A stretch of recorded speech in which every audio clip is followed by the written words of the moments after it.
This session is made possible by another one of our incredible partners, SheerID.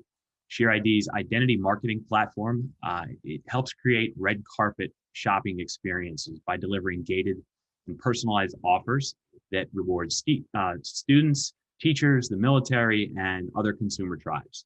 So with us now is SheerID's Chief Marketing Officer, Sai Koppala. So Sai, thank you for joining us today. And welcome to Commerce Week's virtual stage. Thank you, Matt. Good morning, folks. In my role as leading marketing at SheerID, I've been fortunate to work with leading brands and innovative marketers from brands like Nike, North Face, and DirecTV on their customer acquisition and retention programs. So I'm excited to have a chat with Jamie Dyckes from DirecTV on how they acquire and retain subscribers. Before I jump into that, I would like to spend a couple of minutes setting the context in what we're seeing in the marketplace, as well as a recent study from personalization. So if you look here, look, we're in a pandemic. It is even harder to get the attention of the consumer. They're focused on staying safe, keeping their jobs, and homeschooling kids. So how do you create that emotional connection and get the attention of the consumer continues to be a big challenge for brands. In a subscription business, it's not just about acquisition, it's also how do you retain them? And that's something we will talk with Jamie today. Now, knee-jerk reaction of some brands has been, if you go back to the prior slide, a knee-jerk reaction of some of these brands has been, how do you, is to just discount it, right? But smart brands understand that that drives brand dilution and also sets customer expectations beyond the crisis. So how do you manage that? And last but not the least, we have seen a recent survey, vast majority of consumers expect brands to support affected populations during this pandemic, whether it is the first responders or even teachers and students. Given that we are seeing increased focus on personalization, as well as aligning your acquisition efforts with customer corporate social responsibility initiatives. Move to the next slide. This is just a recent study from Forrester, where it's not surprising, vast majority of them marketers still say personalization is the top goal. Although there are challenges with data, because at the end of the day, data has to be meaningful. There are a couple of factors that's contributing to it. One is going forward with increased privacy regulations, the quality of the third-party data will continue to deteriorate. Not only that, we're also seeing browser technologies evolving where you no longer can use cookies as effectively. What that means is, as brands, we need to focus on first-party data. There's been an explicit exchange between the consumer and the brand, where the consumer raises their hand and says, yes, I will give you information about myself in exchange for a value or offer. We're also seeing most marketers understand that identity attributes like life stage or affiliation they found it to be more useful in getting the attention of the consumer. 67% of the marketers believe now marketing to a consumer tribe is much more effective, where a consumer tribe is essentially a group of people who are tied together, tightly knit around a common identity, whether it is teachers or military or nurses. If you move to the next slide, it's not a surprise, therefore, we are seeing brands using a new form of personalization called identity marketing. This is a technique in which it enables brands to deliver a gated personalized offer to a specific consumer tribe. Because the members of this tribe strongly identify as being part of that community, when you give a compelling offer just to that specific group of audience, it creates a virality and word of mouth, and that's what we're seeing. With that, I would love to have Jamie Dyckes join me here to start kick it off. Let's show a video, I guess, from DirecTV. Sundays aren't the same when you move away from your team. I'll take you from here, announcer guy. I've got just the ticket. Is this real? As real as this Super Bowl ring, it's NFL Sunday Ticket from DirecTV. There's so much. Football? Yep. It's every game, every Sunday. Wait, no matter where I live? That's the whole point, dude. Yeah! The most glorious Sundays ever. Order NFL Sunday Ticket and get every live out-of-market game every Sunday, only on DirecTV. Hey, Jamie, how are you? Good, Sai. How are you doing today? Great introduction. Good. Thank you for kicking this off. Sure. Hey, before we jump in, maybe you can spend a couple of minutes just giving a little bit of an overview of DirecTV as a business, Sure. especially NFL Sunday Ticket. Yeah, I'd be happy to. I think we have a slide for that too. So Sunday Ticket's been around for 27 years since the DirecTV satellite service was launched back in 1994. It's an exclusive service to DirecTV. Basically serves residential and commercial customers like bars, hotels, things like that.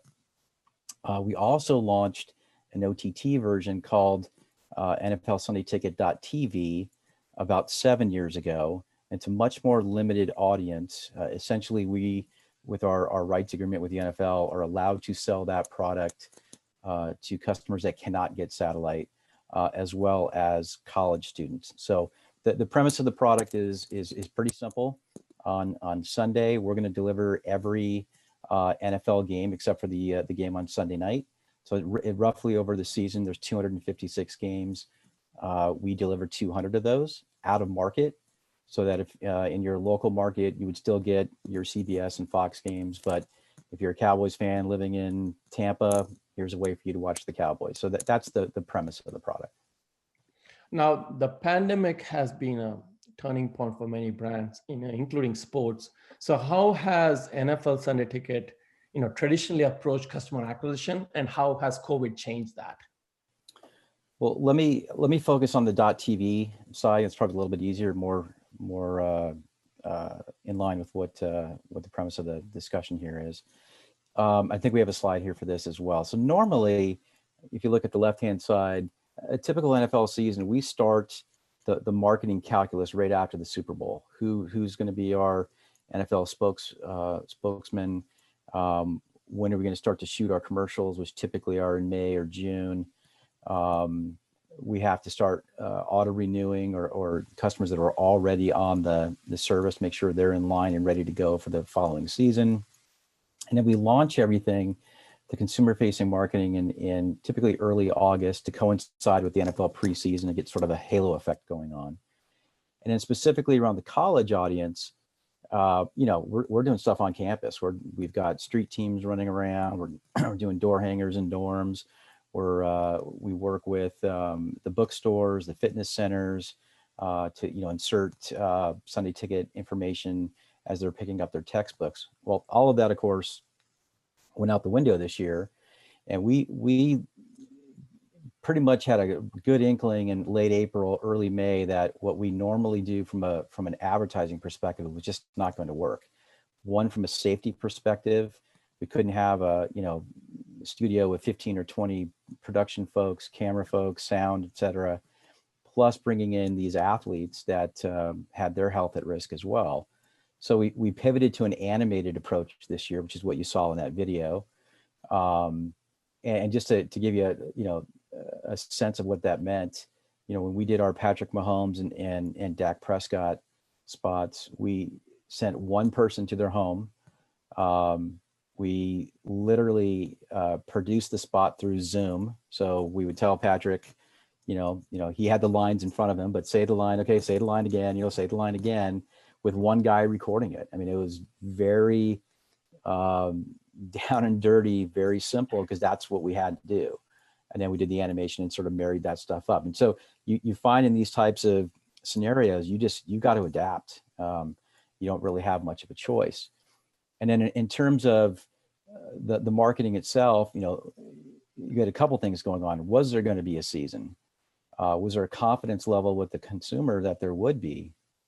with MLB delaying theirs, NBA and NHL doing the same, college football season up and, not really sure where they were going to go.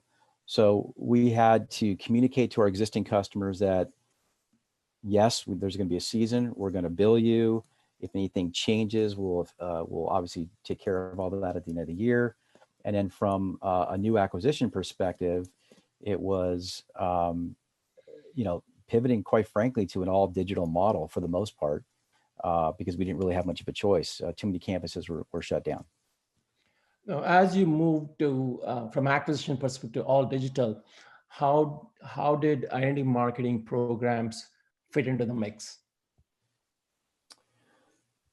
Well, we kept with our normal approach of a lot of social media, so Twitter, Instagram, Facebook, Snapchat, et cetera.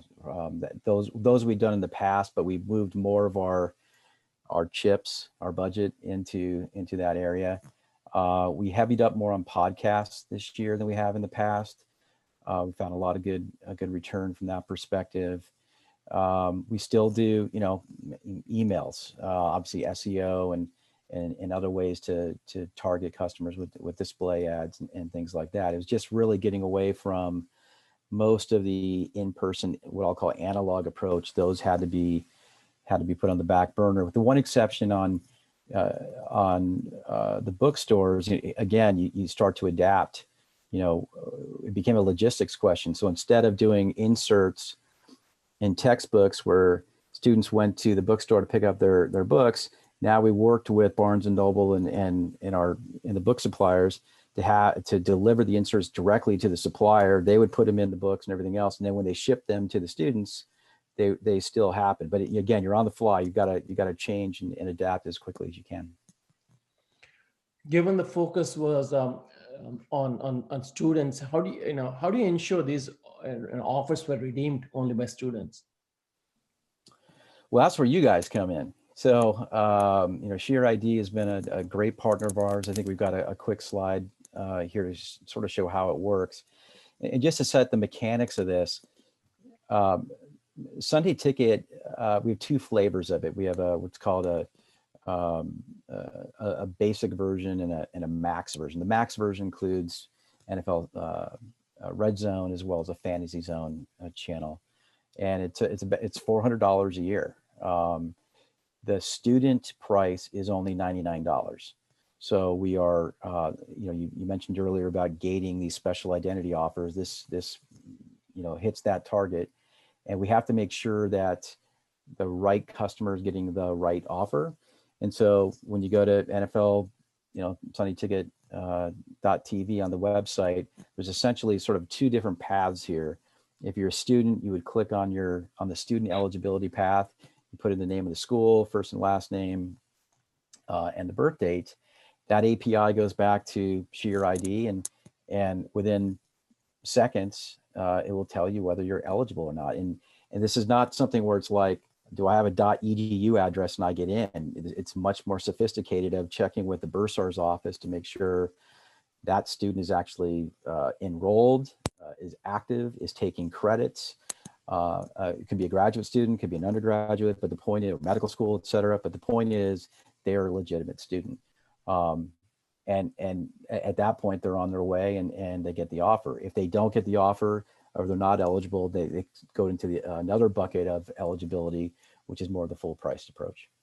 Yeah, and that's what, Jamie, we are finding is this technique just gives flexibility to marketers to define who their target audience is and give a really compelling offer without worrying about cannibalizing the rest of their audience. Now, in your case, you focused on Gen Z audiences. Tell us more about, why you are focused on that audience and how are they different from other audiences? Well, I have two of them in my family. So my son is a senior in college out in Milwaukee, and my daughter is a freshman who should be in Chicago, but is here because her campus is shut down. So again, I was living it, in real life. Like, how do we market to these college kids when I've got one here at home and one is on campus and still taking classes? The easy answer is Gen Zs were That's the next segment that's growing up, and we the next segment that has the purchasing power and everything else. So certainly it's a group that we will want to try to get as lined up and advocates for the product as early as we can. Now this segment is digital. They're digital natives, right? They just do things differently. They expect things differently. They expect to buy things differently. Over the last couple of years, we've even had to change some of our pricing methods. We used to only take a credit card. Now we'll take Apple Pay. Now we'll take Google Pay, Amazon Pay, so on and so forth. So everything from the purchase flow to how you're presenting it, you have to keep in mind who that audience is, and so that you can convert them to hopefully advocates for your product. Once you got acquired them a given year, it's a annual subscription. What do you do in terms of converting these students into full-time or long-term customers? Well, there's a couple of things. So the hope is you're able to convert folks early in the process. So freshmen, right? And if you can get them to renew year after year, and hopefully you've got someone that's had the product for 4 years, or if they're on the 5 or 6 year plan, maybe 5 or 6 years. When they graduate, what we typically do is we will market to them with promo codes and things like that. We'll have discounts to the full priced offer. We don't necessarily have a bridging offer that, sort of in between the price of college and the full price, but we have enough direct marketing communications with these folks that you can continue this product. We'll give you a bit of a break as you ease into what I'll call the real world, as you get your real job and so on and so forth. So that's really the approach there. Was there any other consumer tribes you thought about or that was relevant to you in this current context? I missed the first part of your question. Any other audiences you thought about?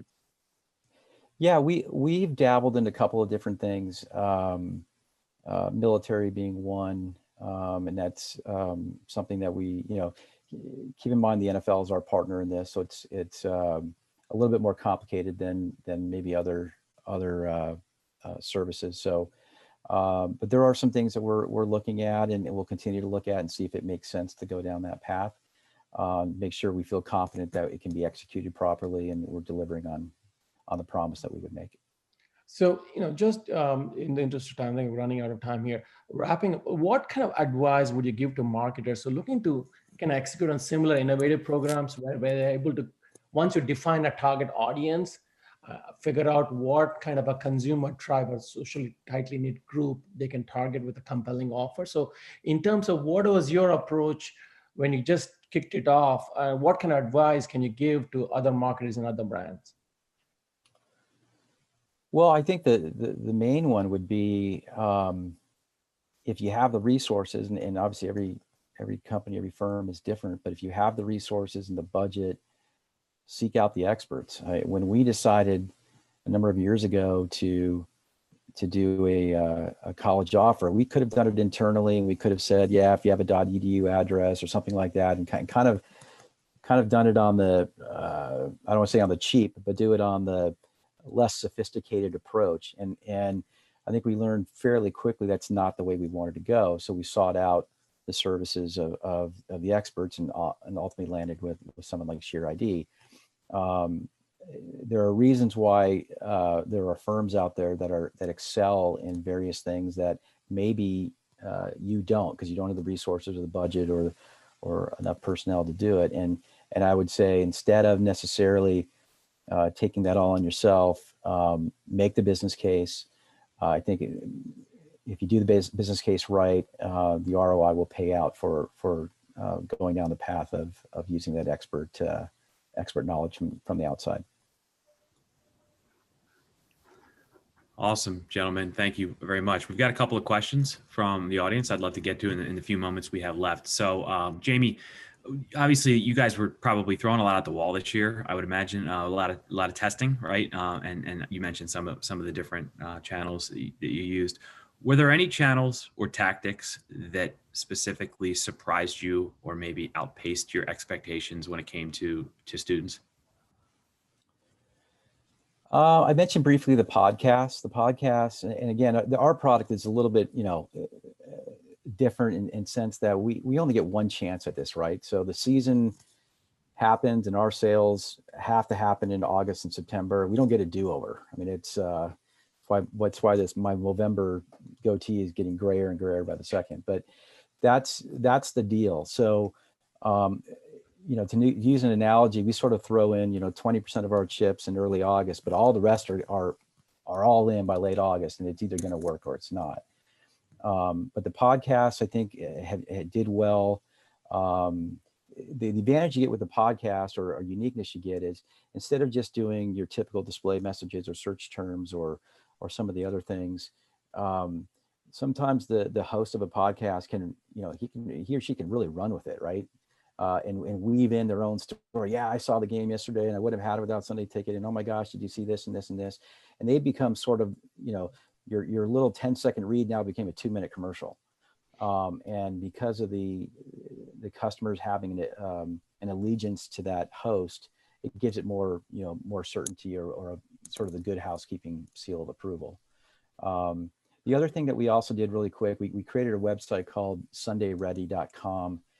And, we were going back and forth in the messaging concept of, do we allude to COVID being there? A lot of brands were saying things like, in these difficult times, and we're stuck at home.